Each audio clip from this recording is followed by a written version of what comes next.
Entonces, bueno, sigo. Yo me siento profundamente orgulloso de haber sido parte de este movimiento que ha logrado en unos meses pasar de un país que se veía triste, decepcionado, sin oportunidades, a estar realmente frente a una enorme victoria.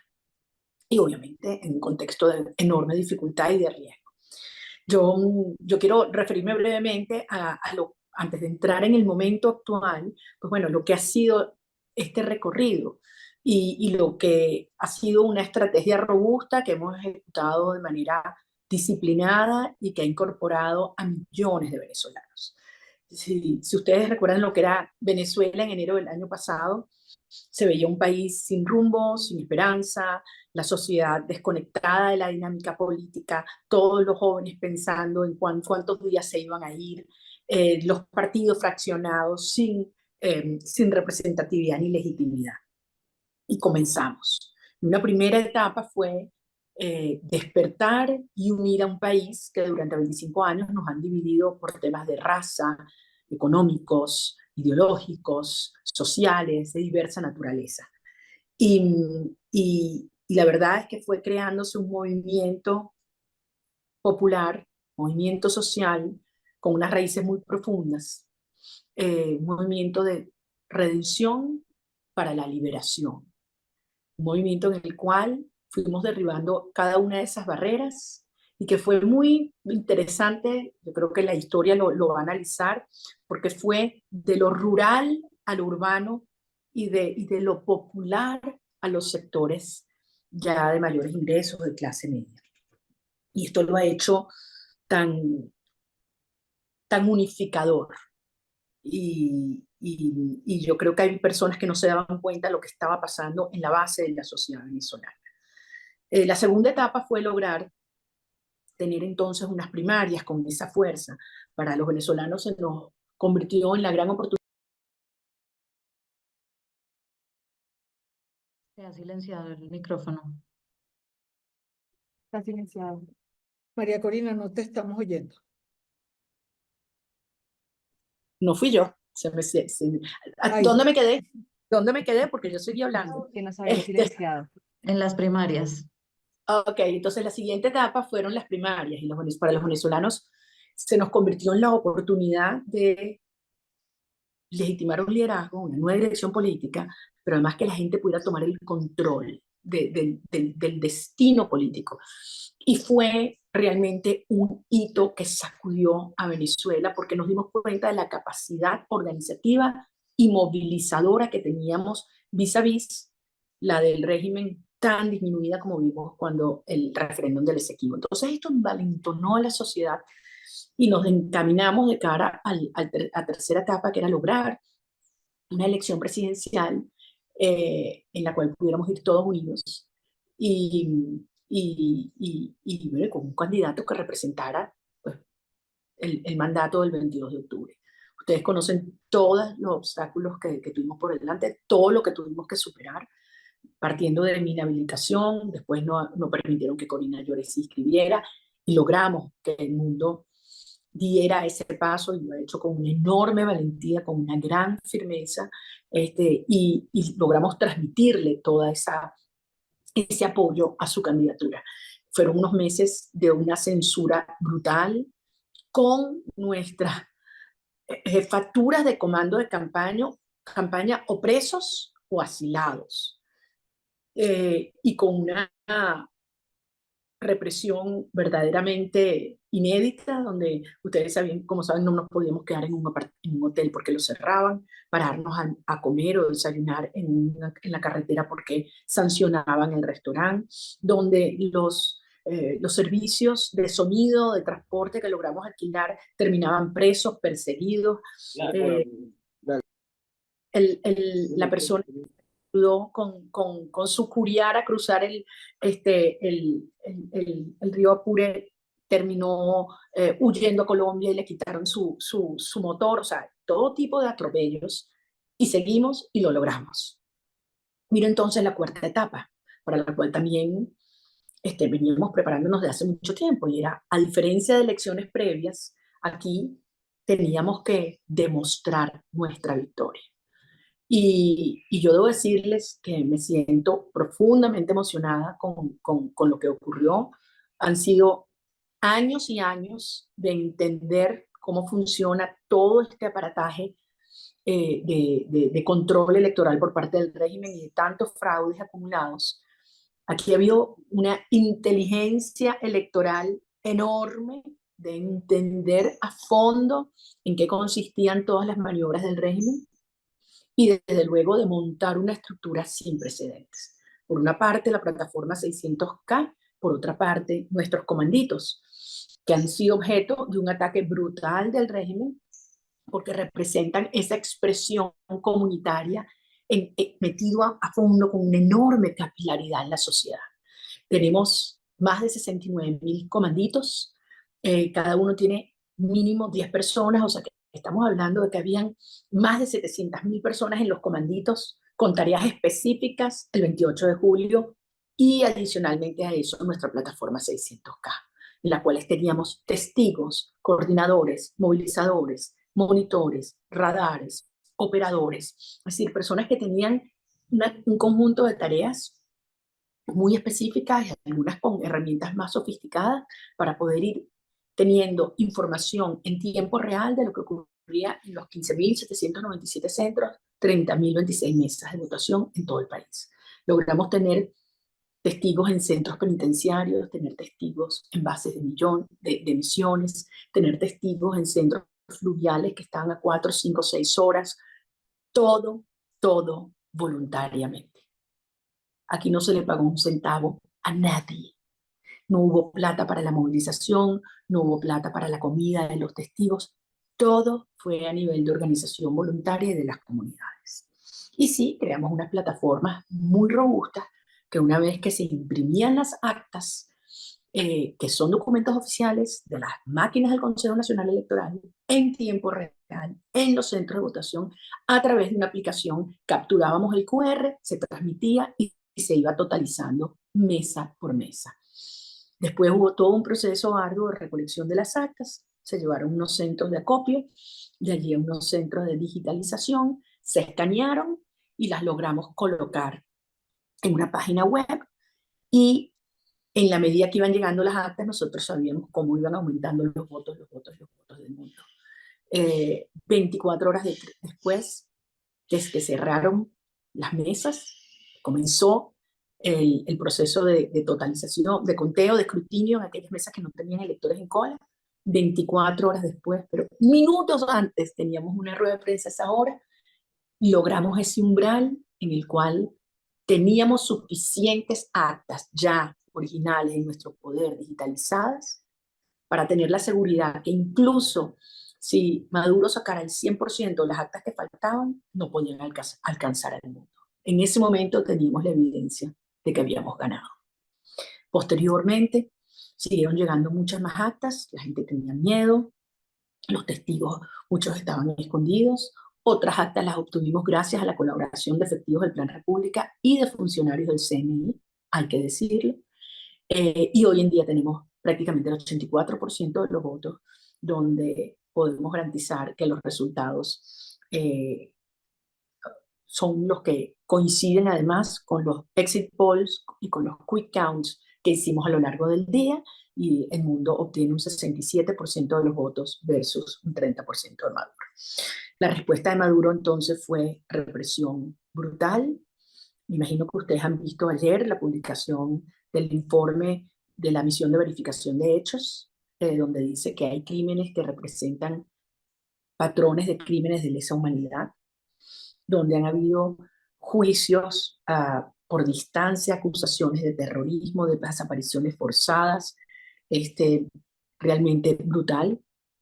Vimos en tiempo real cómo se llevaron a María Oropesa, nuestra coordinadora, joven coordinadora del Comando de Portuguesa, la arrastraron de su casa, pero no contento con eso, después el DIGESIM hizo un video aterrador de cómo se la llevaban amarrada, se la llevaban en un avión, o sea, una cosa que buscaba generar realmente pánico en nuestros coordinadores a nivel de los estados, municipios y parroquias, muchos de los cuales en este momento están escondidos, los persiguen, les han marcado muchas casas con cruces en las puertas, se han llevado los testigos arrastrados, y en algunos casos cuando no consiguen a la persona se llevan a las familias.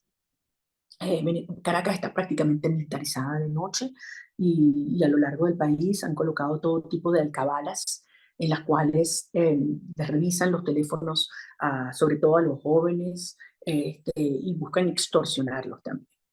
Ahora bien, Maduro lo que ha optado es por atrincherarse alrededor del alto mando militar, que es lo que le queda, y sectores asociados a la administración de justicia.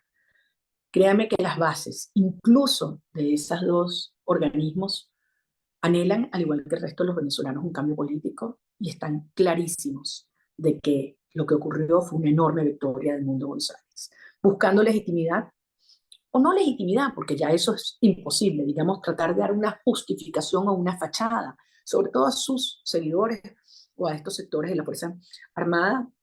Optó por recurrir al Tribunal Supremo de Justicia, a la sala electoral, donde obviamente todos los juristas nacionales e internacionales saben que no hay competencia alguna de esta sala. Le corresponde al Consejo Nacional Electoral presentar resultados y no lo ha hecho. Empezaron diciendo que era a las pocas horas, a los pocos días, a las pocas semanas, llevamos 16 días, y lo único que hemos visto fue prácticamente una servilleta con la cual Elvis Amoroso proclamó a Maduro, de ahí pasó a una carpeta, que fue lo que llevó a la sala electoral, y a estas alturas se resisten a entregar un solo número. Ha quedado claro para todos que no lo van a hacer, porque las actas que ellos sí tienen, porque sus testigos las tienen, son las mismas que las nuestras, y demuestran el triunfo del mundo. Nosotros hemos puesto a disposición de todas las organizaciones y expertos que quieren hacer escrutinio y verificación de nuestra data, está a la orden, abrimos las bases de datos y ya han habido una cantidad de opiniones de la Universidad de Stanford, investigadores de Michigan, la Misión de Observación Electoral de Colombia y muchos otros que ratifican la autenticidad de nuestra data, por supuesto incluyendo el Centro Carter, que fue uno de los pocos organismos que permitieron hacer observación ese día y que ha dicho claramente que el resultado que ha anunciado Amoroso es fraudulento. Entonces, en este momento, nosotros estamos avanzando en varios ejes, en varios planos. Nuestro propósito es hacer valer y vamos a lograr que se respete la soberanía popular que se expresó el 28 de julio. A pesar de la represión, nuestros equipos están firmes y la gente está lista. Mucha gente dice, bueno, pero no estamos viendo las protestas diarias. Esto es una etapa donde actuamos con inteligencia y con prudencia. Por una parte, presionamos internacionalmente, actuamos a nivel de los medios de comunicación y la opinión pública mundial, y también movilizamos nuestras bases. Este sábado tenemos un evento importantísimo donde queremos unir no solamente a los venezolanos por ahí adentro, sino que el mundo entero democrático también salga en favor de Venezuela. Ya tenemos más de 100 ciudades confirmadas, yo creo que van a ser muchas más alrededor del mundo, y aquí en Venezuela iremos nuevamente a la calle. ¿Cuánto tiempo falta? Nadie sabe. Y sin duda nos esperan unos días muy dolorosos, muy complicados, muy peligrosos. Pero los venezolanos estamos decididos a llegar hasta el final. Y para eso los necesitamos a ustedes. Al final yo creo que Maduro ha evaluado de manera incorrecta sus opciones y hay que presionar para que entienda que su mejor opción es aceptar los términos de una transición negociada. Y concluyo diciendo que nosotros estamos absolutamente dispuestos a avanzar en una transición. Los términos de esta transición implican, cuatro elementos que conforman el marco. Lo primero, a partir de los resultados del 28 de julio no vamos a negociar resultados. Los resultados son los que son. En segundo lugar, es una negociación para una transición, no es para power sharing o cohabitación, es una transición a la democracia. En tercer lugar, estamos dispuestos a dar garantías e incentivos para todas las partes. Y finalmente, quienes deben estar en el centro de esta negociación son los ciudadanos venezolanos y además representados por quienes fueron electos y tienen la legitimidad para hacerlo el 28 de julio y el 22 de octubre. Así que son momentos cruciales para Venezuela y para América Latina. Tenemos una responsabilidad enorme Y yo lo que les pido es que tengamos confianza en los venezolanos. Hace año y medio nos decían que era imposible llegar hasta aquí. Miren dónde estamos. Es el momento de avanzar juntos con el anhelo de poder reconstruir una sociedad amplia, inclusiva, democrática, pero sobre todo traer a nuestros hijos y a nuestros seres queridos de vuelta a casa. Así que bueno, muchas gracias. Ok, comenzamos la ronda de preguntas. Daniela Zambrano de France 24. Más allá de lo que se publica o se ha dicho, ¿hay indicios ciertos de que Maduro está dispuesto a negociar, María Corina?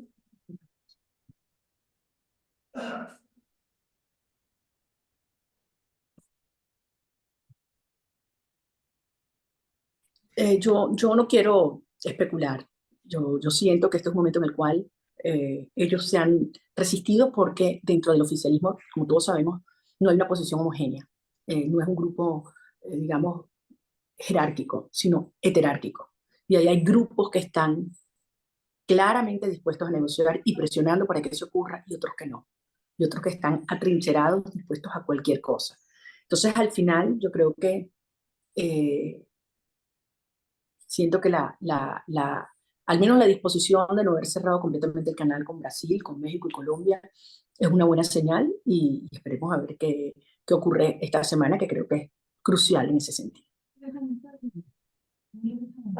A propósito justo de esta semana y las negociaciones, pregunta Ana Rodríguez del Tiempo.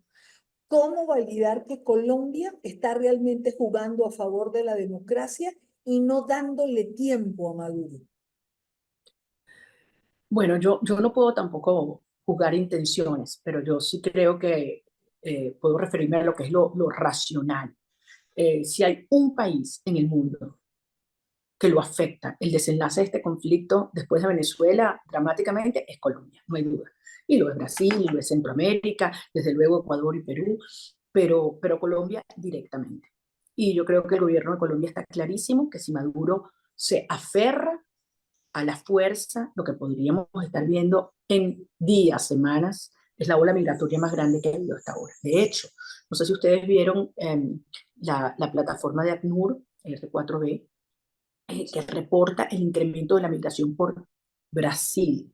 Del 28 de julio al 5 de agosto pasó de 50 personas diarias a 353 personas diarias.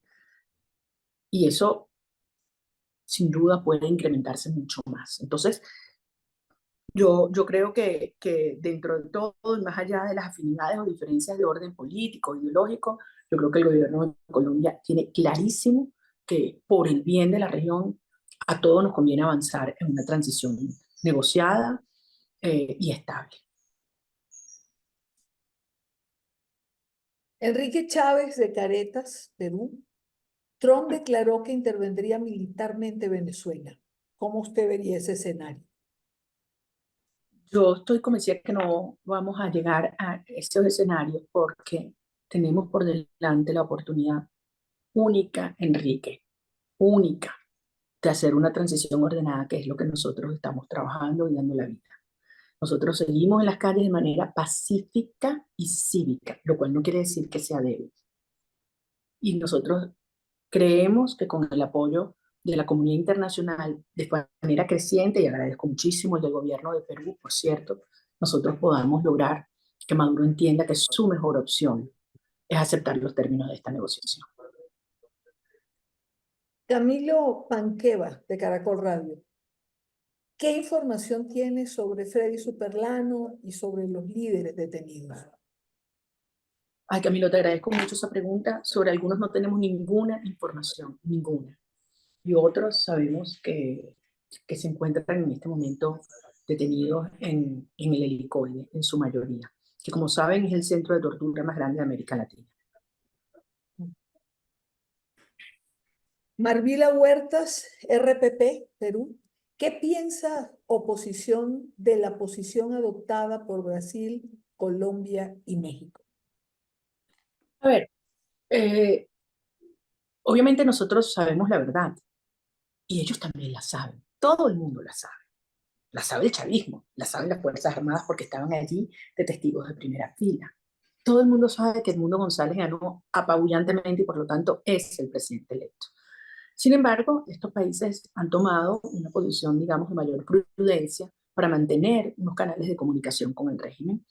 Y yo creo que esa es una opción en este momento razonable. Es decir, que exista esa opción a través de la cual el régimen pueda escuchar cómo, digamos, gobiernos que han estado históricamente cercanos le dicen, ya va, esto es una línea roja, no has presentado los resultados, aquí tiene que haber una verificación estricta, autónoma, independiente, internacional, si no, no se van a reconocer. Yo creo que es una presión muy importante porque esto es totalmente distinto a lo que ha pasado antes. Es totalmente distinto. Recordemos que en el pasado hubo muchos episodios de fraudes, de trampas, pero el mundo saltaba a reconocer el mundo que estaba con el cercano al régimen. Hoy no, porque tenemos las pruebas que demuestran la victoria del mundo. Entonces, frente a esta evidencia y conscientes de que aquí hay un pueblo que simplemente no se va a dejar arrebatar el triunfo, porque aquí para los venezolanos esto no es un tema electoral, esto es un tema existencial y espiritual. Y no nos vamos a dejar, no nos vamos a rendir, no nos vamos a dejar quitar esto. Yo creo que es importante que estos países han entendido esto y han tomado una posición que además, una cosa, ha unificado incluso a Europa. Los 27 países adoptaron una posición que yo creo que es razonable y correcta esta semana, como también lo han adoptado los dos principales partidos en Estados Unidos, a pesar de que están en una campaña electoral muy intensa, lo cual nosotros sin duda agradecemos y yo creo que demuestra que hay plena conciencia en los Estados Unidos y en la región de que Venezuela y el conflicto venezolano es de máxima prioridad para la seguridad hemisférica. Carlos Alesio, Radio City, ha convocado una protesta mundial para el día 17. ¿En qué consiste esta protesta y qué espera de la comunidad internacional? Carlos, fíjate, la gente está lista para manifestar su fuerza. Nosotros tenemos que hacerlo de una manera organizada. Cuando la protesta es anárquica, es muy fácil que caiga en la violencia y eso se utiliza como excusa para atacarnos y mucha gente se asusta y entonces se inhibe. Nosotros, a lo largo de toda la campaña, hemos hecho y hemos actuado yo diría, con anticipación y con inteligencia para no caer en provocaciones y para...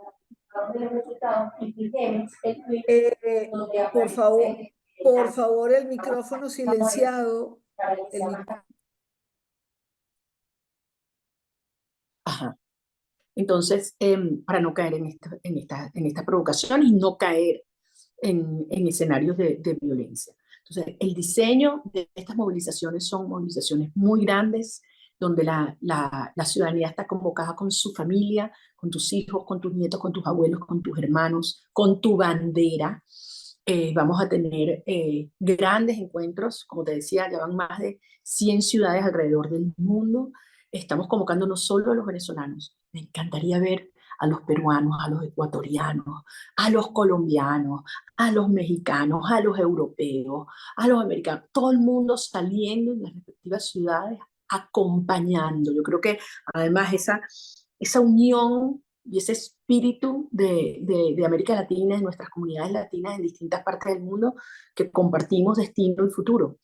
Y yo sé que les duele enormemente lo que vive Venezuela y que tienen confianza en que esta vez es diferente, porque esta vez es diferente. Entonces, adicionalmente estamos convocando en todas las principales ciudades o los estados de Venezuela.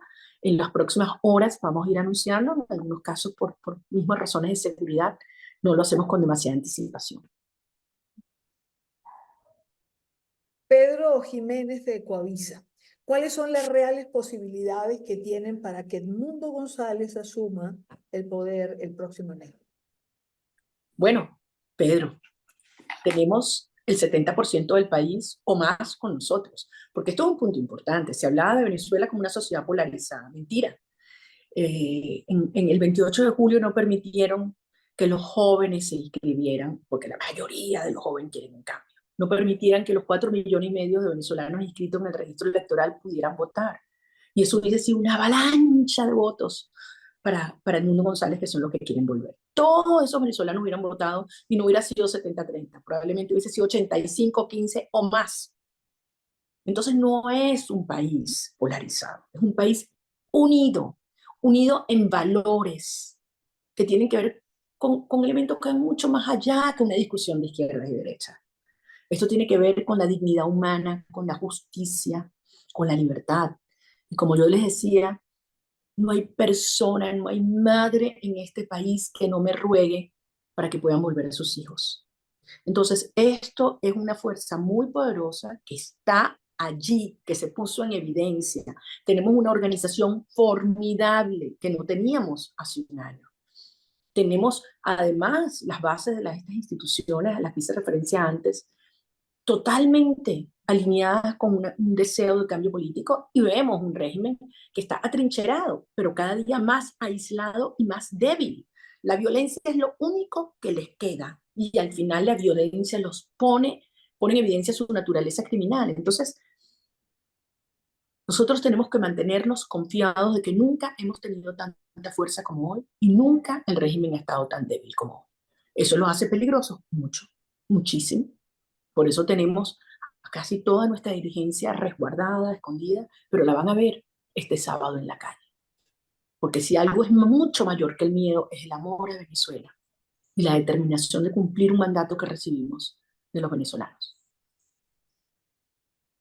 Jorge Mádico, de Panamericana Televisión en Perú, considera que hay una división en América Latina tras el fraude electoral gestado por Maduro. ¿Cómo considera el rol que ha jugado el canciller peruano ante la Organización de Estados Americanos? Fíjate, yo te diría, Jorge, todo lo contrario. Yo siento que más bien hemos ido logrando, como lo mencioné antes, prácticamente un consenso, salvo Honduras, Cuba y Bolivia. No hay ningún país que haya reconocido el fraude de Maduro.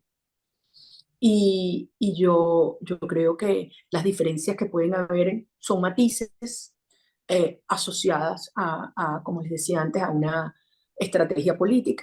Yo creo que el canciller peruano ha tenido una posición firme, valiente y que además nos ha dado a los venezolanos una gran fuerza moral. Y quizás es algo que no es evidente afuera, pero cuando nosotros vemos que se levantan estas voces de líderes globales y nos hacen saber que están con nosotros, que entienden lo que estamos viviendo, que no nos van a dejar solos, eso se retroalimenta, así como cuando afuera se ve la fuerza de una ciudadanía movilizada. Por eso es tan importante la movilización interna. Entonces esto se convierte en un círculo virtuoso y eso es lo que estamos viendo coger más y más fuerza en estos días.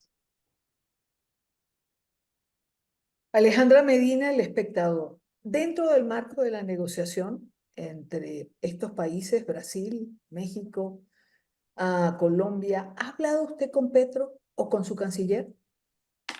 Bueno, el propio canciller lo dijo en su momento, que tenía comunicación con nosotros, pero yo no he hablado con el presidente Petro directamente. Astrid Suárez, de AP.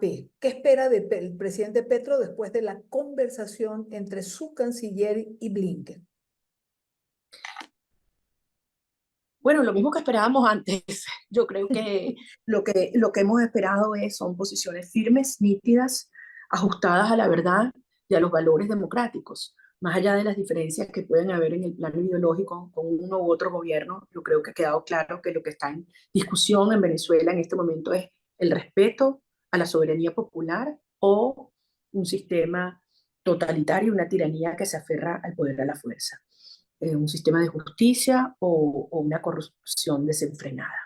El respeto a los derechos humanos o la violación de los mismos y crímenes de lesa humanidad, como lo que estamos viendo en estas horas en Venezuela. Yo siento que esto nuevamente ha unido y creo que la Cancillería colombiana tiene un rol importantísimo que desempeñar en estas horas. Y yo creo que esto es un gran desafío para toda la región. Porque ¿qué más se le puede pedir al pueblo venezolano? ¿Qué más? ¿Qué más? Sometidos a una crisis humanitaria que ha desgarrado la sociedad, que ha reducido la economía en un 80%. Sometido a la separación porque la cuarta parte, más de la cuarta parte del país ha tenido que huir para sobrevivir. Hemos sido censurados, perseguidos, golpeados, estigmatizados. Y aún así nos hemos levantado frente a todo. Con las reglas de la tiranía, fuimos una elección absolutamente desigual. Nos decían que éramos unos locos que estábamos validando ese sistema. Y confiamos en la gente. Y logramos lo que logramos. ¿Qué más se le puede pedir a la sociedad venezolana? Que ha demostrado su vocación democrática, libertaria, generosa y valiente. Entonces, este es un momento en el cual ya se acabaron las excusas. Ya la verdad está expuesta. Lo que queda es hacer valer los principios que nos unen, que definen, entre otras cosas, el sistema interamericano. Y que aquí no hay dobles estándares. Ya aquí no hay puntos medios. Se está con la verdad y se está con la sociedad o se está contra ella. Y yo creo que la sociedad o la comunidad internacional, no solamente en las Américas, insisto, también en Europa, ha estado dando unas señales muy potentes, muy poderosas, de que nos acompañan en estas horas el tiempo que haga falta. Esto debe ser rápido, porque obviamente el régimen busca desgastarnos, pero nosotros no vamos a ceder y no nos vamos a rendir y no vamos a dejar la calle. Gabriela González de la W. Maduro ha dicho que la única negociación posible con María Corina Machado es con el fiscal. ¿Cómo lograr una negociación para una transición bajo esa posición del régimen? Bueno, pero es que también han dicho muchas cosas. Dijeron que no iban a haber primarias, que no iba a haber candidatura unitaria, que yo nunca iba a poder, podía ser candidata de electa en primarias, que no iba nadie a votar. Han dicho muchas cosas. Y aquí estamos hoy.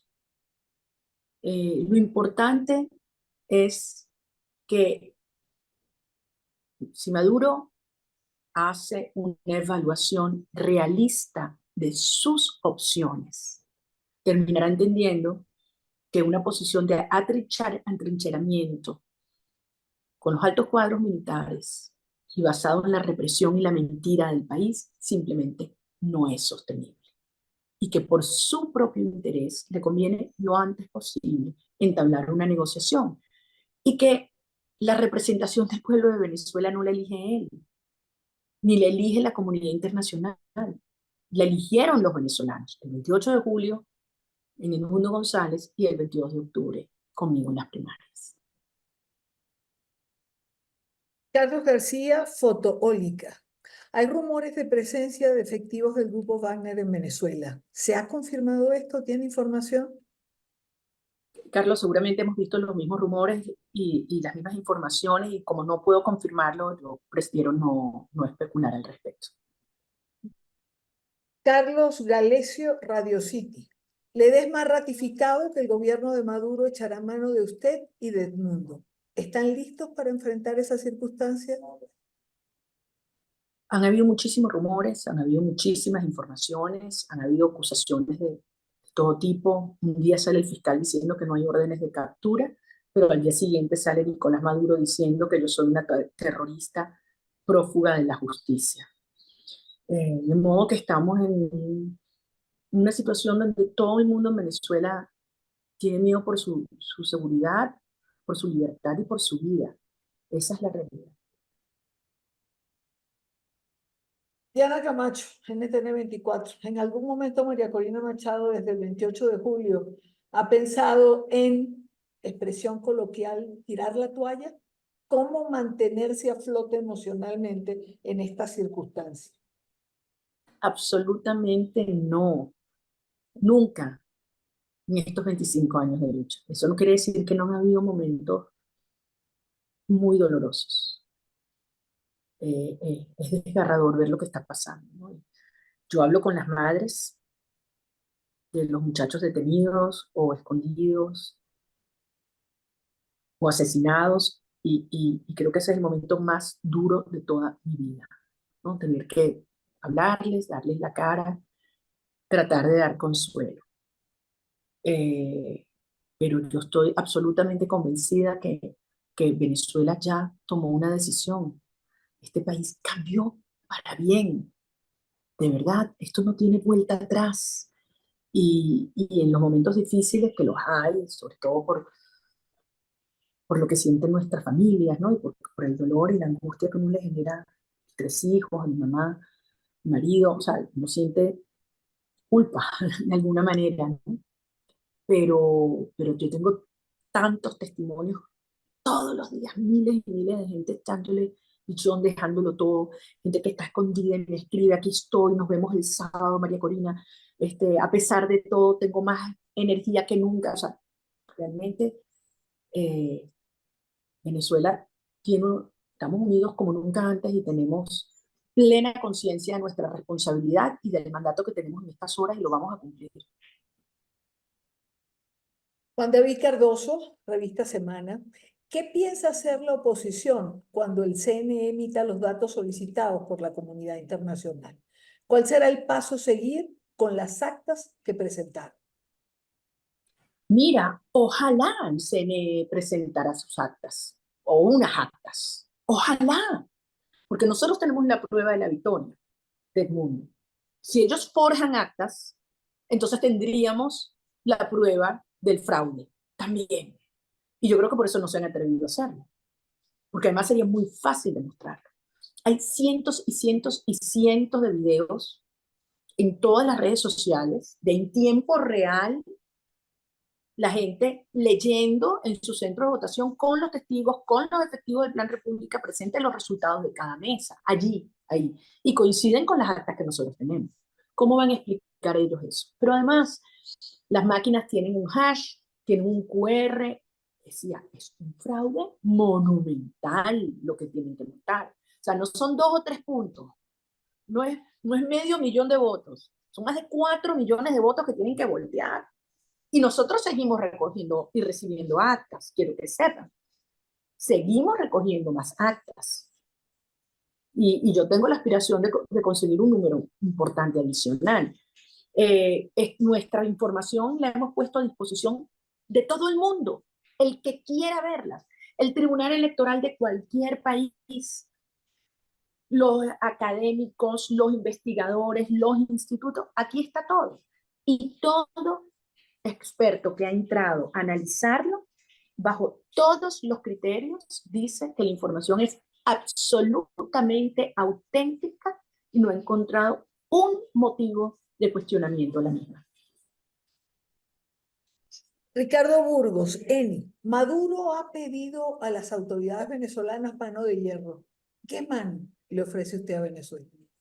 De la justicia, de la firmeza, del amor, del reencuentro, del trabajo, porque eso es una cosa que nosotros sí le hemos dicho a los venezolanos. Nosotros no venimos a ofrecer, y durante toda la campaña nunca ofrecimos regalar bonos, bolsas de comida, no, no, no, no.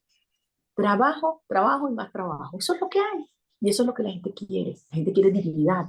Yo les decía una Venezuela donde nunca más una mujer venezolana tenga que bajar la cabeza por una bolsa de comida. Nunca más. Nunca más un empleado público va a tener que tragarse sus palabras porque piensa distinto para poder preservar su trabajo. Va a ser el mérito lo que va a prevalecer. Y hoy es un momento en el cual nosotros lo que hacemos es que abrir las dos manos y abrir el corazón para acercar a todo un país, incluso a aquellos que no votaron por nosotros el 28 de julio y que hoy quieren que se respete la verdad. Y son muchísimos que se están acercando, muchísimos. Y a ellos lo que le estamos dando es la certeza de que vamos a ir a un proceso donde no va a haber violencia y revancha. Esos son ellos. Nosotros tenemos la enorme responsabilidad de construir un país con pilares republicanos, éticos y liberales muy, muy sólidos. María José Hurtado, checa. La administración Biden desmiente que se le haya planteado amnistía a Nicolás Maduro. ¿Qué puede decir sobre este escenario? Pues yo creo que eso hay que preguntárselo a la administración Biden. Nosotros hemos sido muy claros que los términos de las garantías o los incentivos deben ser discutidos en el contexto de una negociación y sería absolutamente extemporáneo hacerlo en este momento. Liz Valereso de Teleamazonas. ¿Cuánto tiempo puede sostenerse una situación como esta? Bueno, Liz, mucha gente me pregunta eso, como tú te podrás imaginar. Y al final, yo siempre digo un día a la vez. Un día a la vez. Nos fuimos preparando para todos los escenarios y nos preparamos bien. Es decir, ¿cuánta gente hubiese creído hace unas semanas que era posible lograr lo que logramos, no solo el 28, también el 29 de julio? Yo creo que la historia lo va a reconocer. Yo creo que de alguna manera los venezolanos hemos puesto un nuevo estándar de vigilancia y de organización ciudadana en el contexto además de un sistema totalitario. Y así como hemos ido logrando cosas maravillosas y han sido muchos años de lucha, yo creo que hoy hay conciencia y madurez en la sociedad venezolana, que esto puede ser muy rápido o puede ser menos rápido, pero que en todo caso nosotros tenemos que tener la resiliencia, la inteligencia y la serenidad para tener la convicción de que vamos avanzando en la dirección correcta. Por supuesto que todos queremos que se hubiera resuelto esa misma noche, pero no era realista, no era realista, porque sabemos la naturaleza del reino. Además, porque jamás se imaginaron una derrota de esa magnitud. Ellos no se imaginaron una derrota de esa magnitud y mucho menos que nosotros íbamos a tenerlas. Una última pregunta ya para cerrar a Diana de Seminario. ¿El gobierno de Edmundo González sería un gobierno de transición que convocaría a nuevas elecciones? Mira, el gobierno de Edmundo González será un gobierno que le va a tocar la situación más compleja en la historia de Venezuela. Tenemos una crisis multidimensional, un país sin instituciones, crisis humanitaria gravísima, crisis de servicios, crisis financiera, crisis económica, crisis de seguridad, crisis de soberanía, crisis política, es decir, todo simultáneamente en un contexto además de un país saqueado, donde tenemos que proceder a la reestructuración de nuestra deuda para poder reinsertarnos en el sistema financiero global. Hay que generar confianza entre nosotros y hacia las instituciones.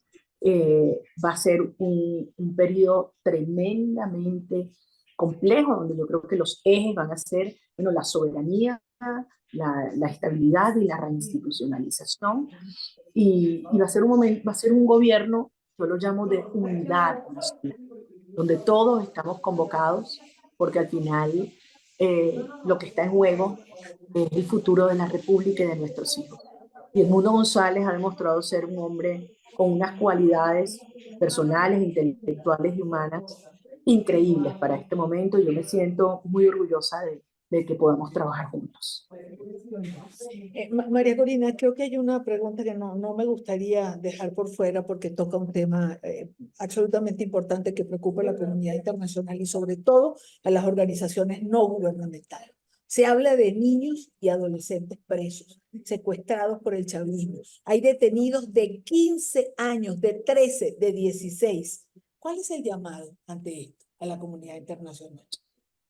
De los 1.300 casos registrados por las ONGs, Maduro habla más de 2.000, lo cual también preocupa mucho, porque no sabemos si hay casos de desaparecidos que no estén registrados. Pero las ONG de derechos humanos especializadas hablan de unos 1.300 casos detenidos, más de 120 son menores de edad. Y son muchachos que se los han llevado simplemente por protestar, o por publicar un mensaje en sus redes sociales, o porque lo pararon en una alcabala y los extorsionaron. Es una cosa brutal, es cruel. Y yo siento que hay que elevar la voz con muchísima más firmeza. Y yo le pido a ustedes que nos ayuden, porque de verdad los medios venezolanos están absolutamente silenciados, aterrados. Los periodistas locales perseguidos, los corresponsales deportados. Les decía que en la misión de verificación de hechos reporta 7 periodistas detenidos, 4 de ellos acusados de terrorismo.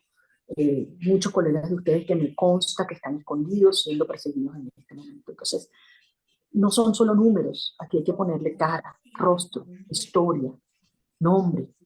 a lo que este régimen está haciendo. Pero no permitir que eso desmoralice, todo lo contrario. Todo lo contrario. Maduro lo hace para eso, para paralizarnos, para callarnos, pero no se da cuenta que comete otro grave error. Se siguen hundiendo y aislando más. Yo confío que las Fuerzas Armadas, los ciudadanos militares no quieren reprimir a su pueblo. No lo quieren hacer. Tienen esposas, hijas, madres, que cuando llegan a su casa están pasando el mismo trabajo que el resto de la sociedad, pero que también saben lo que pasó ese día, porque fueron y votaron por Edmundo González y por el cambio en Venezuela. Entonces, al final, hay que aguantar, hay que resistir, hay que organizar y hay que avanzar. Esas son las tres grandes tareas de esta hora, y yo quiero decirle al mundo que los venezolanos hemos asumido este compromiso con la libertad, con Venezuela, con nuestros hijos, y que no nos vamos a detener. ¿La amenaza es real? Sí. ¿La persecución es brutal? Sí. ¿Los riesgos son grandes? Son enormes. Y por lo tanto no nos dejen solos en esta hora y tengan confianza que lo vamos a lograr y vamos a reconstruir un gran país del que nos vamos a sentir todos muy orgullosos de ser venezolanos. Ya que tenemos periodistas de Perú, Colombia, en este momento que nos están acompañando, y Ecuador, un mensaje, María Corina, para los venezolanos en cada uno de estos países, que son muchos, la verdad. Yo quiero empezar, a ellos les voy a hablar al final. Yo quiero en primer lugar hablarle a los ecuatorianos, a los peruanos y a los colombianos, que nos han recibido con brazos abiertos.